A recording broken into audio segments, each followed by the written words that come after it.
5, One More Time, Just for the Fun of It, by Effie Leland Wilder, copyright 1999. Chapter 5, Senior Moments, August 20th.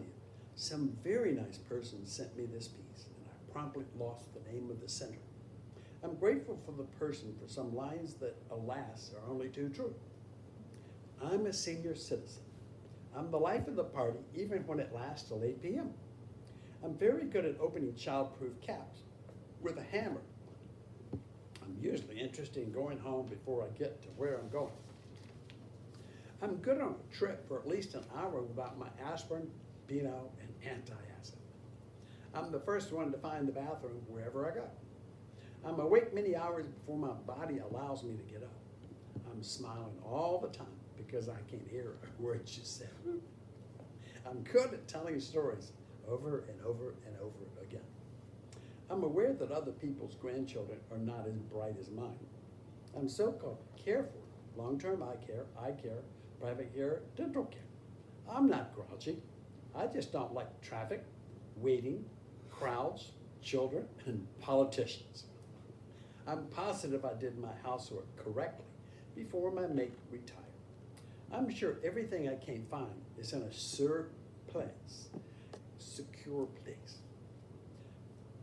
I'm having trouble remembering simple words like, I'm realizing that aging is not for sissies. I'm anti-everything now, anti-fat, anti-smoke, anti-noise, and anti-inflammatory. I'm walking more to the bathroom and enjoying it less. I'm going to reveal what goes on behind closed doors. Absolutely nothing. I'm sure they are making adults much younger these days. I'm in the initial stages of my golden years, SS, CDs, and IRAs. I'm wondering, if you're only as old as you feel, how can I be 150? I'm walking through a room of facts. I've just lost the storeroom. I'm a senior citizen, and I think I'm having the time of my life. August 21st. As I was coming back from seeing Luli in the health center, I was nearly toppled by a resident who was walking down the hall and weaving from one wall to the other. She wasn't intoxicated. The poor soul is just unsteady. She's what we call a weaver. One of the maintenance men, who happened at the same time come by, came to my rescue and helped me keep my balance. The cause of the collision continued obliviously on her way. The lady is tacking in the wind, and there ain't no wind, my rescuer said to me, chuckling. August 24th. New residents, Donald and Mary Dinwiddie, are easy to know, and they are making friends here rapidly. I asked them today if they had children, Donald said. We have one daughter, Alice, who lives in California, alas. We see her and her family once a year, if we're lucky. And then in Raleigh, closer to home, lives our number one son, David. He's our only son, but we call him number one to keep him on his toes. After all, we could still adopt another one. I think I'm going to enjoy the Dinwiddies, or would it be spelled Widdies? August the 30th, I've been down in the back for a few days and was beginning to feel sorry for myself when Retta came up to see me. She's such good company that my back began to feel better right away. I'll always be glad she chose Fair Acres when she gave up her home. And I know she's glad too. She never expected to remarry, but she and Sidney Metcalf are a wonderful match. What's been happening, I said. Any juicy news? Not a scrap that I think of. Oh, there was one kind of funny thing. I was in front of the office talking to Nan when Mr. Slocum came in. You know, the new man who's not hitting on all cylinders. He said he couldn't find his spare pair of dentures, and he thought somebody had stolen them. Maybe their conscience will start bothering them too, he said to Nan, and they might decide to turn them in to you. Just the thought, I tell you. And he walked out. And Nan and I began to giggle a little bit, Retta confessed. I had to giggle too. The things that happen here. I don't know any gossip, said Retta. I've been staying home trying to clean out my bureau drawers and closet and straighten out my desk. Sydney and I are going on a cruise this fall, and I don't want to be so embarrassed. I know what you mean. I said, I've got to work on mine too. There's a new lady on this hall from Massachusetts, and she's always cleaning up, as if she enjoys it. Cleaning up is a chore for me. I put it off as long as I can. I do too, said Rilla. But I had an aunt who was kind of a Yankee feel in that respect. Aunt Rosa was never happier than when she had a dust cloth in her hand. Oh, Hattie, I gotta tell you a story about her. You'll love it. I knew I would. This happened a long time ago when telephones stood upright. You remember, Hattie, the receiver you listened through hooked to the side, and we spoke into a separate mouthpiece? Well, Aunt Rosa's phone rang one day. She answered, and a man's voice told her that he had worked for the telephone company, and they had decided to clean out the telephone lines by blowing them through. He asked if I could tie a paper bag around the phone's mouthpiece to catch the dust. And Rosa, being a believing soul and a tidy housekeeper, thought it was an excellent idea. She hastened to comply with this suggestion, feeling very virtuous.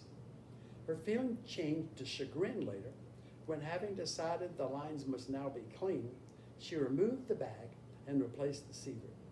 The phone rang immediately, and the sassy voice of her nephew said, April's Fool. September the 8th. I have another entry about a do-gooder. I seem to be down on them, and I shouldn't be. Many of them are extremely kind and helpful. I just have run into several lately who seem to think that because of the marvelous college courses they're taking, Psychology 101 or Geriatrics 102 or something like that, they know more about what's wrong with us and what we need and want than we even know. One of them talked to me down with her nose up in the air, giving me some unsolicited and uninformed advice. I wanted to tell her there's a very simple, odd saying long time ago. Old people know more about being young than young people know about being old. I wanted to say Dear Diary, but I didn't. September the 10th, when it's time for our annual physical exam, most of us get a hairdo at the beauty shop and a little body powder, and maybe even a drop of perfume. After all, the doctor, often anyway, is a man. Oh, and we put on our best underwear, which the nurse promptly has us take it off, giving us a ratty paper gown to put over our nakedness. Thinking the matter over, I decided we were all going at this the wrong way. We should make ourselves look as worn out and ragged and dragged down as we possibly can, with leaden eyes and droopy mouth. Drape-lipped, as our old cook used to call it. We'll get more attention that way. Might give us a tonic or a few B12 shots just to perk us up. September the 11th. Mark Russell, speaking on TV about the Y2K matter, said, I'm convinced it's going to happen. The year after this one will not be 2000, but it will be 1990, all over again. Why? Because God is saying, you're going to keep on getting that miserable century until you get it right. Maybe Mark didn't say miserable, but that was the idea. And when you think of two world wars, the Holocaust, Korea, Vietnam, Jonestown, Simi, and all those ever disgraceful political scandals, maybe he has something. I wrote a poem about the last subject. Color it blush pink. I've always held that house and all, the White House trim serene. On Pennsylvania Avenue, it sat there like a queen. Well, now in 1998, it's lost some of its glow. It's not the shiny residence that children learn to know. To me, it's slightly tarnished, and isn't that a shame? I'd like to call the occupant an unpresidential name. Oh, to have Truman back. That reminded me of another commentary I wrote on the politics of our country. Summer '88. Election year is fairly sickening. All of the industry politicking. Turn over the TV and pay the tolls. Promises, platforms, and polls. England is smarter. It gives each peer only 3 weeks to electioneer. Too many mamas have said to her son, "You could grow up to be president, hun." So hun grows up and gets ambitious, and sometimes gives a little big for his britches. Oh me, the carrying it on and the contentions, and we haven't reached the conventions. September 12th, Paul and I finally took our walk to the swimming pool this afternoon after lunch.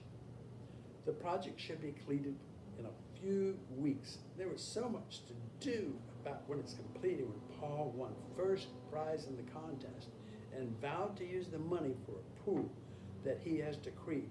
No celebration for the opening. End of 5.